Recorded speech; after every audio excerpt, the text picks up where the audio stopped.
Oi gente, tudo bem? Eu sou a Ana Lu e hoje eu vim fazer um livro versus filme de Simon versus Agenda Homo Sapiens ou Com Amor, Simon. No último vídeo do canal eu falei sobre Simon versus Agenda Homo Sapiens, sobre a minha experiência de leitura, sobre a história e fiz alguns comentários. Aquele vídeo não tem spoilers, mas no vídeo de hoje a presença dos spoilers é inevitável porque eu quero comparar uma obra com a outra, as diferenças que eu notei, e pra isso eu vou ter que entregar algumas coisas. Então, se você não leu o livro, não quer spoilers, não fique nesse vídeo. O aviso tá dado, hein?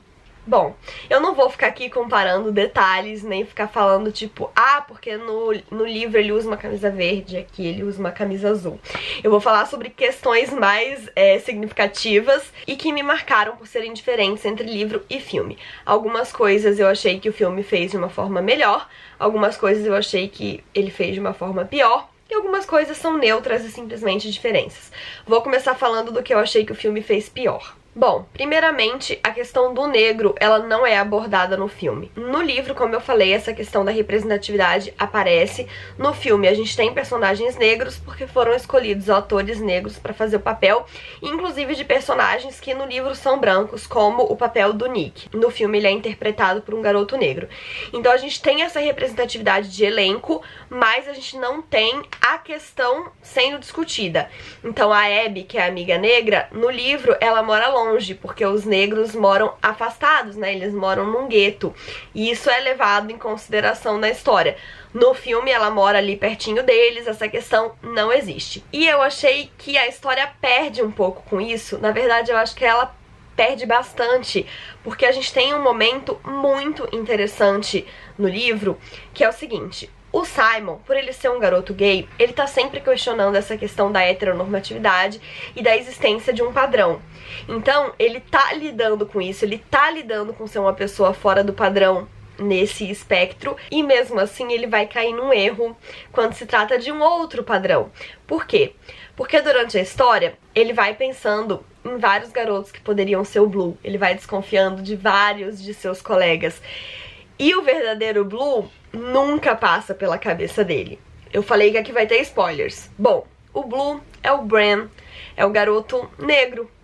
E o Simon percebe, quando descobre que o Bran é o Blue, que ele nunca passou pela cabeça dele simplesmente porque ele era negro. E o tempo todo ele imaginava um cara branco como o Blue. Então até ele mesmo, que tá o tempo todo questionando a existência de um padrão e revoltado com isso, vai ser refém de outro padrão e não vai imaginar que o garoto pode ser negro porque o normal é ser branco. E eu realmente não sei por que o filme ignorou esse fato, porque eu achei muito interessante, eu achei muito legal a autora mostrar que mesmo quando você é questionador, você cai em ciladas. E não sei, eu acho que podia tanto ter tido isso no filme e não teve. Uma outra coisa que eu achei que é um ponto negativo da abordagem cinematográfica é que no livro, os palpites internos do Simon sobre quem seria o Blue são muito mais fluidos. Então cada dia ele acha que é um garoto, às vezes ele fica acreditando que é aquele, depois ele troca, mas essas mudanças vão acontecendo de formas muito naturais, e ele acha que é um e depois desacha por causa de uma bobeirinha, por causa do horário em que o e-mail foi mandado, por causa disso, por causa daquilo. Então é muito mais tranquilo, né? As nuances são muito mais leves no livro e eu gostei muito disso. No filme já isso não está dessa forma. Ele acha que é um e daí ele quebra esse achismo por causa de uma cena super hétero que acontece. Aí ele muda pra outro e ele acha que é o outro e depois ele muda de pessoa e depois ele quebra esse achismo por causa de um momento super hétero. Então é sempre muito marcado e em todas as vezes por causa de uma coisa muito hétero. E eu achei que esses trancos foram desnecessários e quebravam o clima tão gostoso e leve do filme.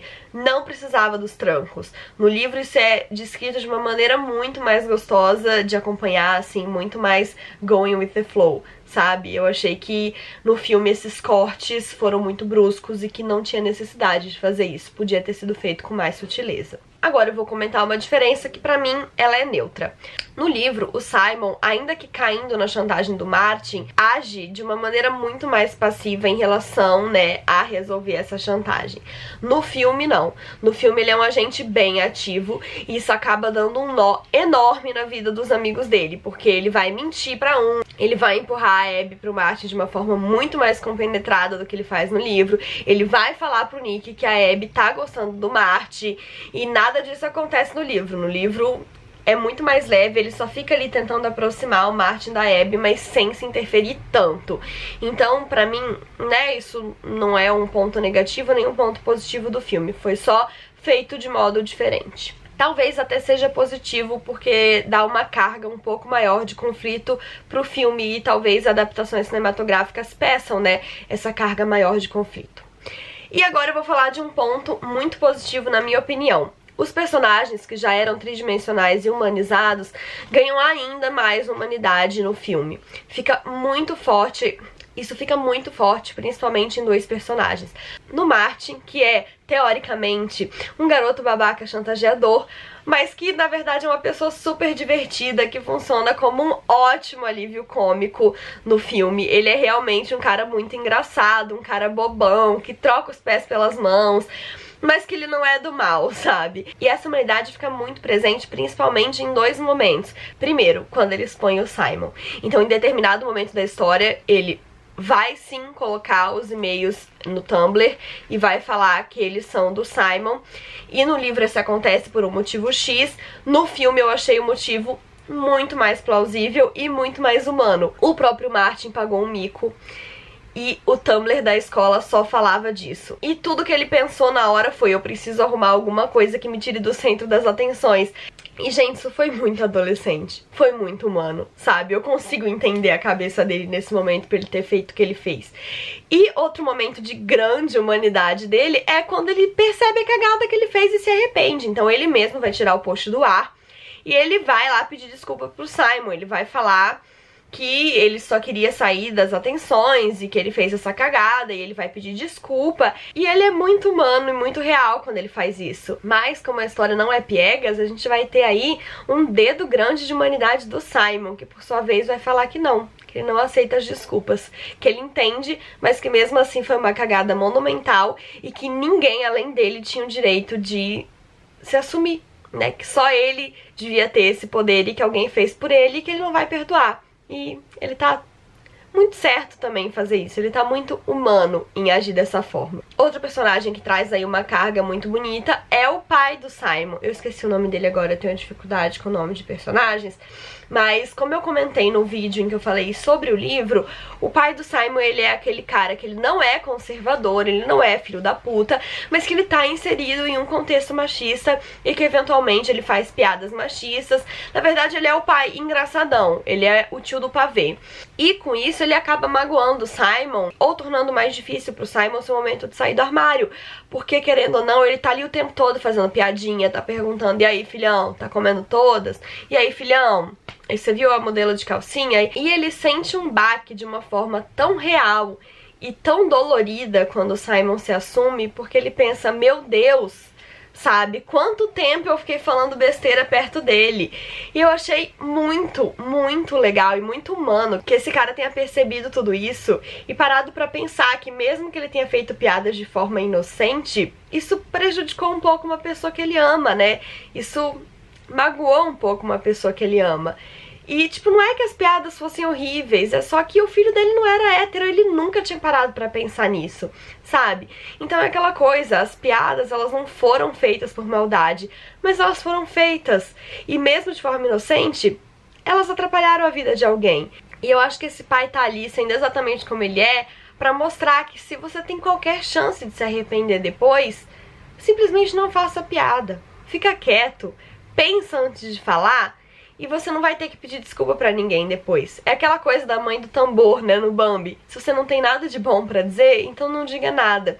E o arrependimento desse pai, a dor desse pai de ter feito, né, essas piadas, é muito palpável e é muito bonita. A cena dele pedindo desculpa pro filho é muito bonita.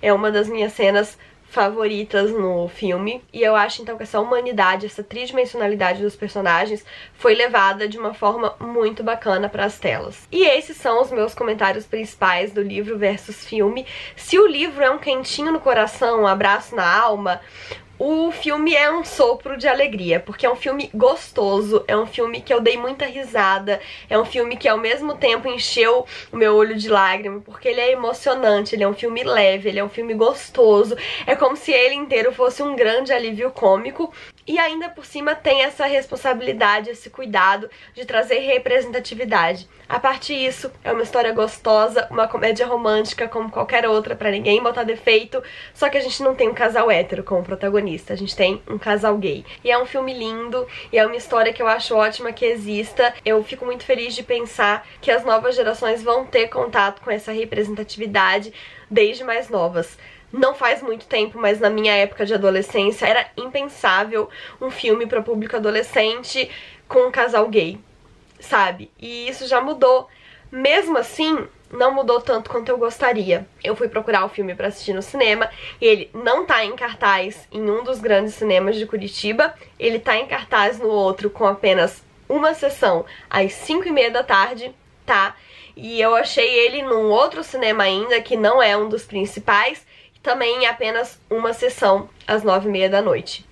Então assim, vamos só parar pra pensar em quantas salas e sessões de cinema A Culpa é das Estrelas ficou em cartaz. Por que que esse filme, que é dos mesmos produtores e que é uma história tão deliciosa, tão bem feita e tão fofa quanto, não está tendo a mesma popularidade? A gente não precisa nem parar pra pensar, pra perceber que a gente ainda tem que evoluir muito enquanto sociedade, e eu torço pra que esse filme ganhe mais espaço e pra que mais adolescentes possam ter contato com ele, porque eu acho que ele realmente pode fazer muita diferença na vida de alguém que não tá tendo coragem de ser você mesmo. E é isso, espero que vocês tenham gostado, não esqueçam de se inscrever no canal se ainda não forem inscritos e dar um joinha se curtiu. Um beijo e até a próxima. Tchau!